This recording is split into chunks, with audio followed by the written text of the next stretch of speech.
tables, the type of read you're probably going to produce.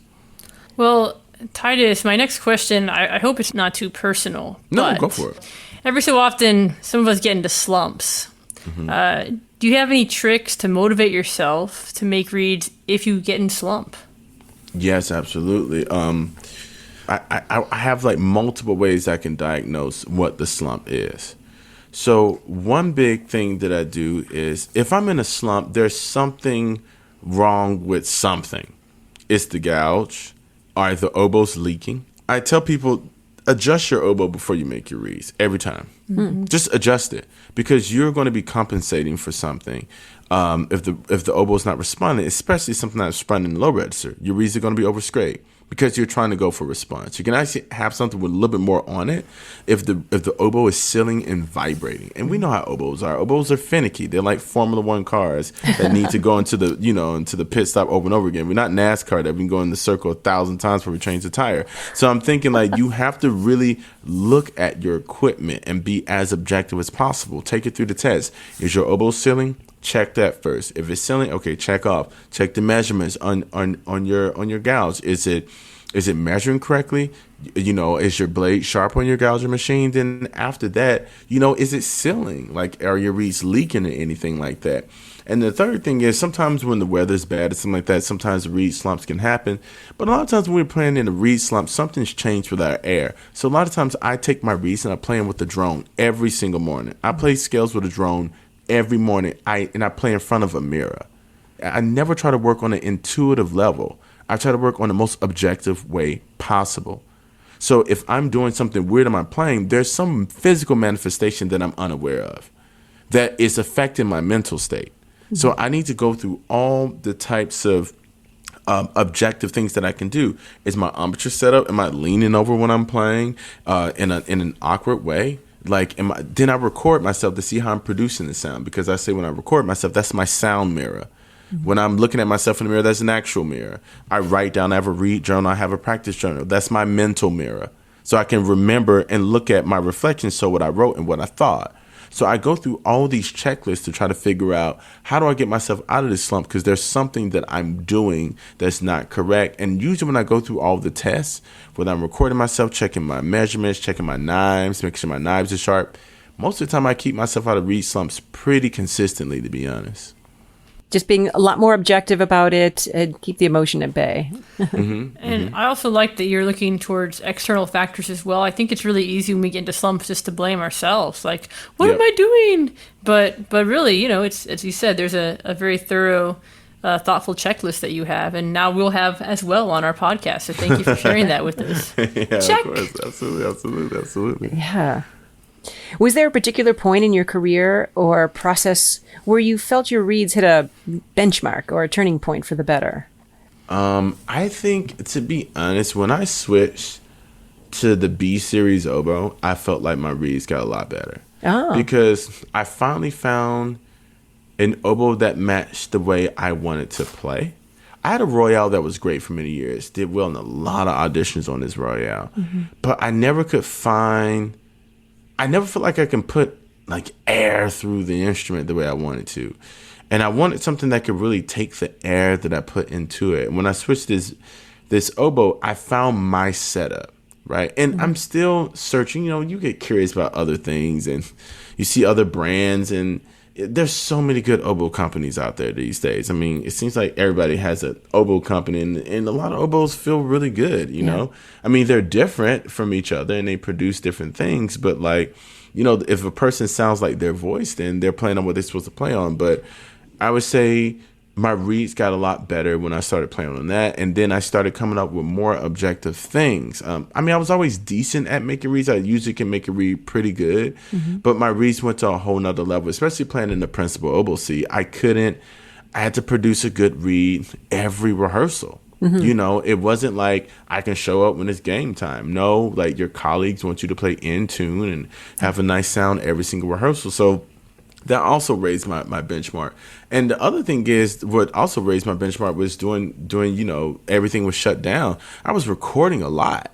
So like I'd record a whole thing for a film and all this stuff and other recordings that I did. So I was recording myself so much. I can't describe how much recording helps one's playing. It's the only reason most people don't record themselves because most of us, we're sensitive about our art, right? Like if someone says I play out of tune and I play sharp or I play flat or whatever, I'm gonna probably think about that for 5 years. So I think when I started to really craft what I wanted to sound like and say, when I listen to myself, I'm going to do it like I proofread a paper. I'm going to proof listen to this. And then when I'm listening to this sound, I'm the person on the other end creating that sound to make my reads be able to facilitate the thing that I want to do. And I need to actually believe that I can do that. Yeah. So I started holding myself to a higher standard. I started saying I'm going to raise my musical standard and never compromise my musical standard for a technical convenience. So I had to have my reads better, and just conceptually what I was going for, I started to come to more conclusions on what I can do objectively to get better, simply because I was holding myself to a higher musical standard. So I started thinking like, and especially I did a film called A Tale of Two Tales, and the last two movements on it is just really ridiculously hard. It was two of the hardest pieces I've ever played. But I was like, I really want to do this, and I want to do it really well. What do I need in my reads, and how can I blow in such a way that I can even exceed my own technical expectation, musical expectation? So then it made me sit down at the read desk and say, oh, maybe I do need a slightly wider shaper tip, or maybe I do need this type of staple, right? Because I'm doing something different now. I needed to facilitate my artistic growth. So if it's something's being capped artistically and I'm really trying my best to do it, then I need to maybe look at my equipment. Then I start to adjust my reads and be more meticulous about measurements. And I put my micrometer inside the reed to measure how thick the plateau is, things like that. Because I knew there was an optimal zone for me on how I need to make my reeds, an optimal length for a lot of my reeds. So then I started to be much more objective about it instead of like, I'm going to do it by eye. And that's not to knock anyone who does it by eye. I think someone like John Mack, who also was a huge influence in my life, of course, but I only had 2 years with Mack, so I didn't get as much of the reed things. I got more of the philosophical things from Mack. But one thing I realized about John Mack was like the guy out there cutting the trees down, right? And then someone else came and paved it, and then I walked on the paved road and I started running. But I ran, and I feel like those of us who've gotten that information now are able to run faster and do it more efficiently. I mean, he would literally bend cane and things like that to try to figure it out. So for me, I just try to keep it as regimented, as calculated as possible, and that's how I start to consistently create reads at a level that I thought I wouldn't even be able to create previously. Oh, and also I use a Wicked Edge to regrind my knives. It's changed my life as well. Yeah, shout out to Wicked Edge. I do love that knife sharpening system. It's the best.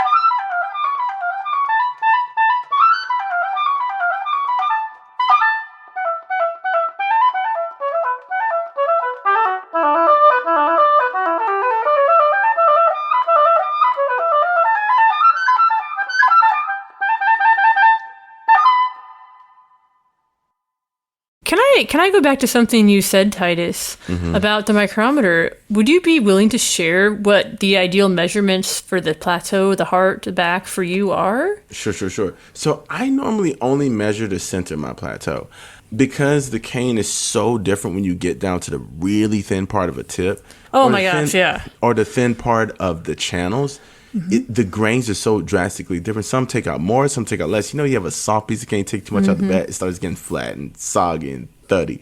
Or sometimes if a reed's really soft and the tip is too thin, the reed gets really weak. This change depends on the type of cane. But what I do find consistent about the plateau is I usually keep my plateau nowhere below 48. It's between 48 and 50 in the center, across the center. And one thing I want people to watch out for is that towards the back of their plateau, it tends to be thicker. Make sure it's not that you have the same thickness throughout the plateau. That's the very center of the plateau. Now, along the sides of the plateau where the gouge falls off, I'm, of course, a little bit thinner. I don't necessarily measure that. I do that more by eye. But if I'm talking about the center of the plateau, and I try to have that center very, very thin. I don't want that plateau to be, the center of the plateau to be thick or this weird, thick spine in there. I try to have it right down the center of it, about between 50 and 48. That's where I get my optimal resistance and resistance and tone from to hold my reed in a stable place. Do you have any advice for students who are preparing to take auditions and how they should make reads as part of their preparation practice? That's a great question. When you prepare for auditions, just make a ton of reads, do mock auditions, different rounds on different reads, see what works for you. The other thing is, and this is pretty consistent. For me, the best audition read is like what I call like a practice read plus. It's like a read it's not the practice read that turned into a practice read. It's not a rehearsal read. It's usually a great performance read that's been broken in for a while. Mm-hmm. And it can play lots of things. It's not a new performance read because new performance read has a little bit of beef on it. It's a little too strong for the very delicate stuff. You have to be able to play Mozart Concerto to playing Mahler 3. Mm-hmm. That's a very unique read. It needs to be something that you can count on, especially if you have to play something like the beginning of Daphnis and Chloe. Ba, ba, ba, dee, da, da. I've seen that even on audition lists as well. So I call it the practice read plus. Don't go in there thinking, I need to play like a principal oboe. Yes, artistically, go in there and really show your stuff. But you're not projecting over anyone. I mean, play your pianos to the proctor. Like, really dare to play softly and show a wide range of things. So you need something to have the type of flexibility and security that if you need to pluck the low B out of Barber 1, is going to be there. Response over tone, because after a while, a lot of tones start to kind of blur together sometimes in auditions when you're listening to like 60, 70 candidates. Mm-hmm. But, and there are a lot of people with great sounds these days. I mean, to have good reads and a great sound isn't like a mystery inside like the oboe Illuminati anymore. It's like, now we have podcasts about remaking. Yeah. People are sharing things and there's more information. Mm-hmm. People go online and see people making reads. These kids I see online like document them practicing a piece when it's not even put together. I'm scared to put anything online a lot of times. So, it needs to be super polished. I have to put out a whole movie for me to put out online. So I'm just thinking for my advice to them is like, don't get yourself in your head. Oh, and to think about the audition day, especially when I pick out reads for the audition day, just soak up the reads that you thought were the good ones and then don't even know which one is which. You don't want to be attached to any given read, and whichever one is the best that day, choose that. Not one that you need to be doing a bunch of tip work on and all this stuff, because that's going to change once you scrape it. Something that is going to be secure, that works, and then go in there with the thing that has a warm, secure tone that also has great response. But response over tone. Before that, great response and something that has a secure tone. And those are the reads that you should play on in an audition. You've spoken a lot about how to scrape for depth, how to scrape for stability and tone and response over tone. When you started playing with the Nashville Symphony, were there any adjustments you had to make to play in the hall there? Is there anything special about that hall that influenced your reed-making style in any way? Yes. So Schermerhorn Symphony Center is it's a great hall. It's amazing. I really was able to craft my sound that I don't have to force. I could play soft. I could play really loud.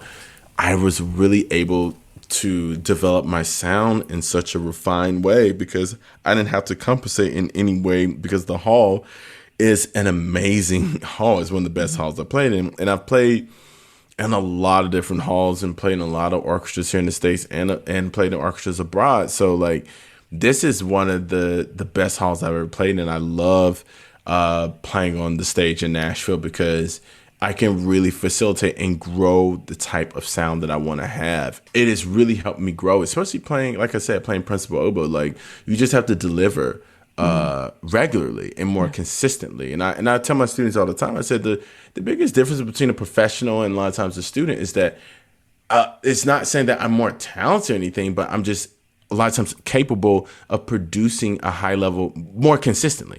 That's all it is. There's no major difference. It's just that I'm able to take the information and I'm able to digest it very quickly too, just from doing it over and over and over again.